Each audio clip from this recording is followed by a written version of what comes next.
उससे भी ज़्यादा दुख गाजीपुर के पूर्वांचल के गरीबों में है। और लोग जिस तरह के घटनाक्रम में मुख्तार अंसारी को खत्म किया गया, रास्ते से हटाया गया,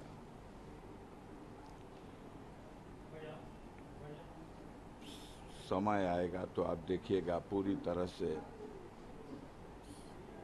हमारे पास पुख्ता सबूत है कि उनको जहर दे करके मारा गया है। और एक दुर्दांत अपराधी को बचाने के लिए पूरी सरकार और उसकी मशीनरी इतना बड़ा षड्यंत्र कर सकती है, शर्म ही नहीं है। सब कुछ पटल पर है। सिर्फ एक बात पूछ लीजिएगा कि 26 तारीख को मुख्तार अंसारी को,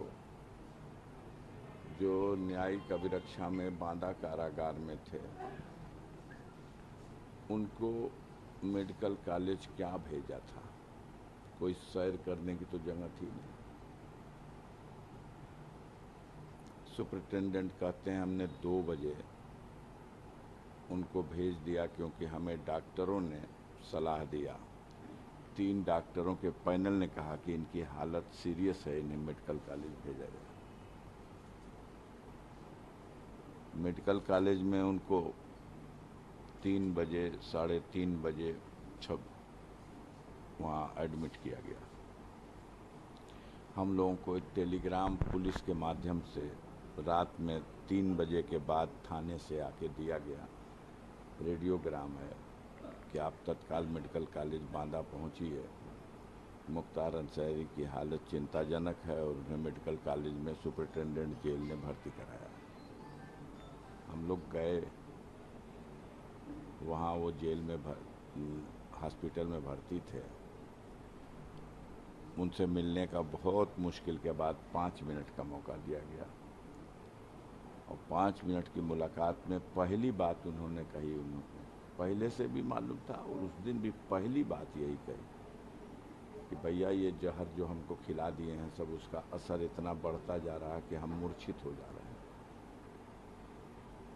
और मुझे बहुत बेचैनी है, मेरा पेट में इतनी गैस बन रही है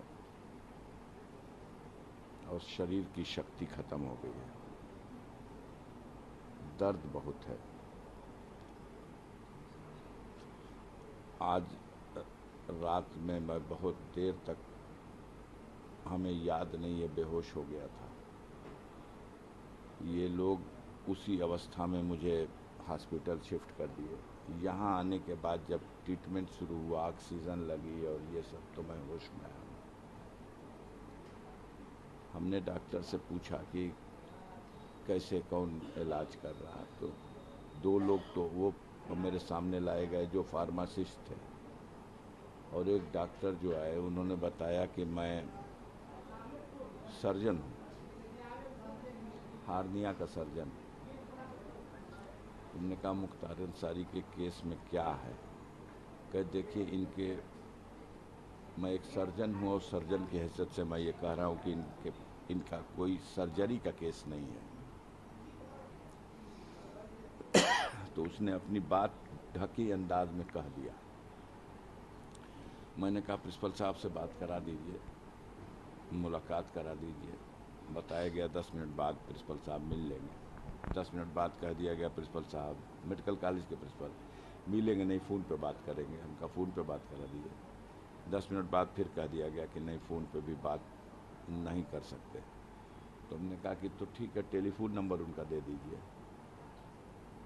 बताया गया कि नहीं, वर्जित है, यहाँ किसी का टेलीफोन नंबर कहीं किसी को नहीं दिया सकता। हमने कहा मेडिकल ऑफिसर है, मैं एक रिस्पॉन्सिबल पर्सन हूँ। हम लोगों को डायरी में लिख करके सूचना आयोग पूरे प्रदेश और देश भर के सारे अधिकारियों का नंबर खुद ही छप के देता है, और ये कौन सी गोपनीय चीज़ है कि वो अपना नंबर नहीं दे सकते। हम अगर चले जाए, मुलाकात का समय पूरा हो गया, तो हम बाद में ही उनसे पूछ लेंगे कि खैरियत क्या है मेरे भाई की।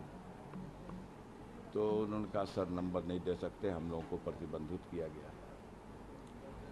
फिर हमने कहा कि एक रिक्वेस्ट मेरी है कि अगर आपके काबू करना हो तो समय रहते इसको कहीं रिफ़र कर दीजिएगा जहां इसका इलाज हो जाए। तो उन्होंने कहा कि हम उम्मीद है करते हैं कि 3-4 दिन में हम इनको नियंत्रण में कर लेंगे, मतलब इनकी जो अस्वस्थता है उसको हम काबू में कर लेंगे।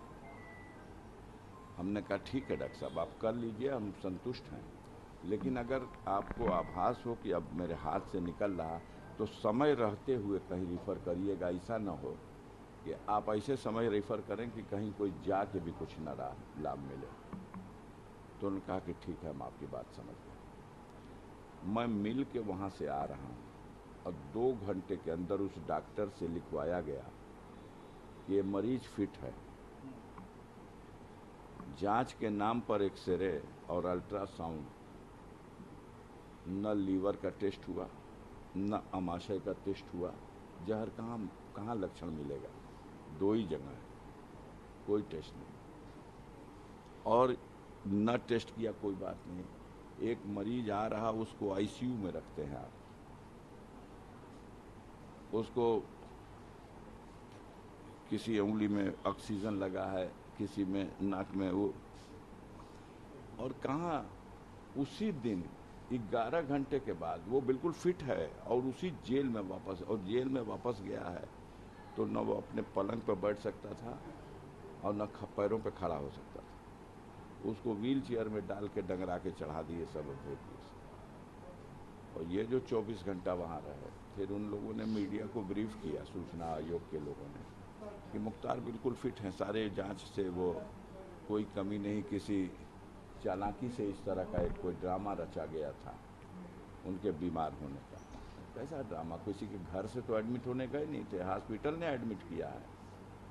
और अगर वो ड्रामा था तो 24 घंटे बाद जो कुछ हो गया, ये क्या था? उसके ट्रीटमेंट का कुछ जो लाभ मिला, उन लोगों को शॉक हुआ कि ये तो बच गया है, हम लोग तो लास्ट स्टेज समझ के भेजे थे, तो बच गया, इसको फिर ले जाए, फिर ले जाके इतना लॉस कर दिया। जो घटना हुई है उसी दिन 3:30 बजे उसने, लगभग 3:30, 2-4-5 मिनट आगे, उसने अपनी बहू से फ़ोन पे बात की है और अपने बेटे से भी बात की। आप उसकी आवाज़ देख लीजिए क्या है। ये नाटक है। और उसी आवाज़ में वो कह भी रहा है कि मेरी बॉडी मेरा साथ छोड़ रही है बेटा, मैं बैठने उठने लायक भी नहीं रह गया, मुझे बेहोशी आ जा रही है। कुछ देर बेहोश हो जाता था, फिर होश में आता था, और उसको नाटक माना जा रहा है। जब वो मुंह से खून फेंक दे रहा और मर जा रहा, तो उसको आप ले जा करके हॉस्पिटल में नाटक करके फोर्स चारों तरफ लगा के, और कि इलाज हम कर रहे हैं, और उसको घोषित करा रहे हैं कि हार्ट अटैक हो गया। कहीं अगर भगवान है तो हम आप देखें या न देखें, वो तो देख रहा है कि कितनी निर्दय होकर के इन लोगों ने उस व्यक्ति को, वो हट्टा खट्टा गुड पर्सनालिटी का आदमी है, मुझसे 10 साल छोटा है, मैं उसका 10 साल बड़ा हूँ, मेरे सामने। क्वेश्चन है साहब, क्या सरकार मनमानी कर रही है? किसी को अगर ये नियमानुसार लग रहा है तो लगे। आम जनता तो इसे मान रही है कि बिल्कुल मनमानी करके, दुरुपयोग अपने अधिकार का करके, साजिश करके दुर्दांत अपराधी को बचाने के लिए इनकी हत्या की गई है। इसका राजनीतिक लाभ भी, अब अभी राजनीतिक लाभ तो क्या मिलेगा उनको? तो आएंगे तो अपना बुलडोजर लेके आएंगे, कहेंगे कि हमने मिट्टी में मिला दिया। अब हमारे धर्म के अनुसार किसी की मौत होती है तो उसको मिट्टी में दफन किया जाता है, और मिट्टी में दफन होने की प्रक्रिया को अगर कोई कहे कि मैं मिट्टी में मिला दिया, हमारे हिंदू भाई जब मृत्यु हो जाती है तो उनका दाह संस्कार किया जाता है। अब कोई कहे कि हम तो इसको आग में जला दिया, तो ये तो जले पे नमक छिड़कना है और क्या। ये तो एक प्रक्रिया और परंपरा है, धार्मिक रीति रिवाज है। आप लीगल बैटल में जा रहे हैं? जाएंगे भैया, हम अपने लीगल टीम से मशवरा करेंगे। अभी तो हम लोग इस हालत में ही नहीं, मर्माहत है पूरा परिवार।